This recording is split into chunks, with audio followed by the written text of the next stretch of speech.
అందరికీ నమస్కారం. నా పేరు తనీష్. నేను ఈరోజు భగవద్గీతలో 13వ అధ్యాయం క్షేత్రజ్ఞ విభాగ యోగం చెప్పబోతున్నాను. ఓం శ్రీకృష్ణాయ పరమాత్మనే నమః.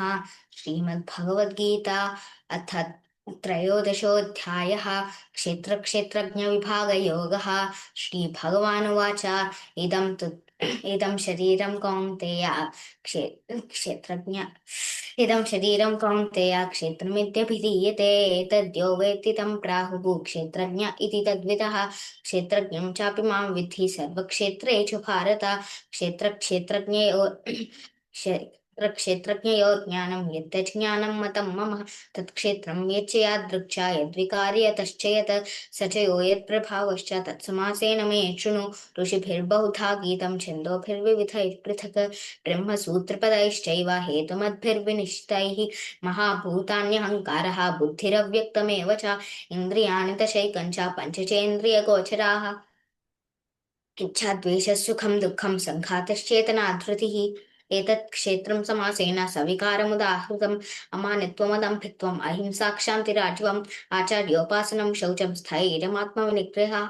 इन्द्रियार्थेषु वैराग्यम् अनहङ्कार एव च जन्म मृत्युजरा व्याधि दुःखदोषानुदर्शनम् असक्तिरनभिष्वङ्गः पुत्रदारगृहादिषु नित्यं च समचित्तत्वम् इष्टानिष्टोपपत्तिषु मयि चानन्ययोगेन भक्तिरव्यभिचारिणी विविक्तदेशसेवित्वम् अरतिर्जनसंसदि अध्यात्मज्ञाननित्यत्वं तत्त्वज्ञानार्थदर्शनम् एतत् ज्ञानमिति प्रोक्तम् अज्ञानं यततोऽन्यथा ज्ञेयं यत्तत् प्रवक्ष्यामि यज्ञात्मामृतमश्नुते अनादिमत्परं ब्रह्म न सत्तन्नासदुच्यते सर्वतः पाणिपादं तत् सर्वतोक्षिशिरोमुखं सर्वतः श्रुतिमल्लोके सर्वमावृत्य तिष्ठति सर्वेन्द्रियगुणाभासं सर्वेन्द्रियविवर्जितम् असक्तं सर्वभृच्चैव निर्गुणं गुणभोक्तृ च बहिरन्तश्च भूतानाम् अचरञ्चलमेव च सूक्ष्मत्वात् तदविज्ञेयं दूरस्थं चान्तिके च तत्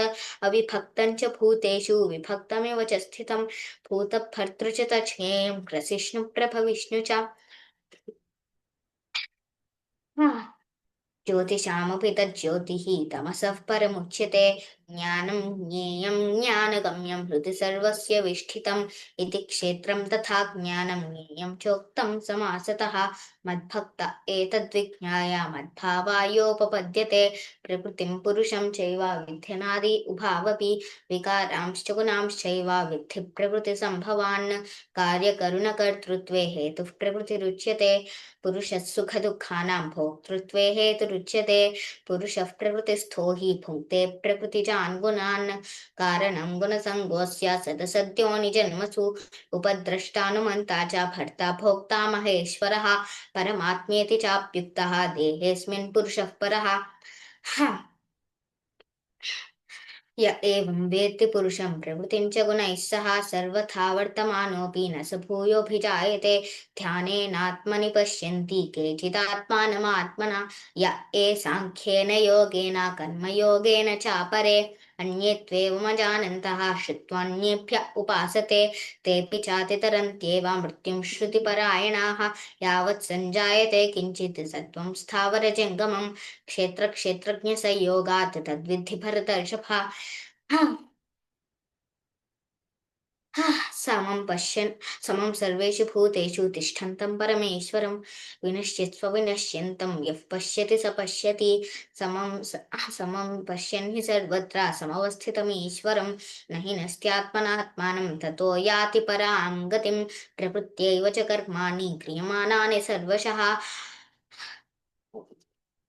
यः पश्यति तथात्मानम् अकर्तारं स पश्यति यदा भूतपृथग्भावम् एकस्थमनुपश्यति तत एव च विस्तारं ब्रह्म सम्पद्यते तदा अनादित्वान् निर्गुणत्वात् परमात्मायमव्ययः शरीरस्थोऽपि कौन्तेय न करोति न लिप्यते यः सर्वत्राणविस्नेहः तत्तत्प्राप्य शुभाशुभं नाभिनन्दति न ఎక్కడి నుంచి ఎక్కడికి వెళ్ళిపోతున్నావు?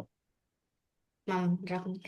అనాదిత్వాన్ని మళ్ళీ తీసుకో, 31. అనాదిత్వాన్ నిర్గుణత్వాత్ పరమాత్మాయమవ్యయః శరీరస్థోऽపి కౌంతేయ న కరోతి న లిప్యతే యథా సర్వగతం సౌక్ష్మ్యాత్ ఆకాశం నోపలిప్యతే సర్వత్రావస్థితో దేహే తథాత్మానోపలిప్యతే యథా ప్రకాశయత్యేకः కృత్స్నం లోకమిమం రవిః క్షేత్రం క్షేత్రీ తథా కృత్స్నం ప్రకాశయతి భారత क्षेत्रक्षेत्रज्ञयोरेवम् अन्तरं ज्ञानचक्षुषा भूतप्रकृतिमोक्षं च ये विदुर्यान्ति ते परम् ॐ तत्सदिति श्रीमद्भगवद्गीतासु उपनिषत्सु ब्रह्मविद्यायां योगशास्त्रे श्रीकृष्णार्जुनसंवादे क्षेत्रक्षेत्रज्ञविभागयोगो नाम त्रयोदशोऽध्यायः। Okay, very good, very good. బాగా చెప్పావు తనుష్. ఏంటంటే కొంచెం కాన్సన్ట్రేషన్ పక్కకు వెళ్ళిపోయినా కూడా మనకి శ్లోక అయితే ఏదో ఒకటి వస్తుంది. ఆ కానీ ఎక్కడికి వెళ్ళిపోతామో తెలుసు కదా నీకు. ఏదో ఒక శ్లోక వచ్చేస్తుంది. ఇక్కడ కాన్సన్ట్రేషన్ అనేది ఇంపార్టెంట్. ఇంకొక శ్లోక, ఇది 24th శ్లోక ఒకసారి చెప్పు.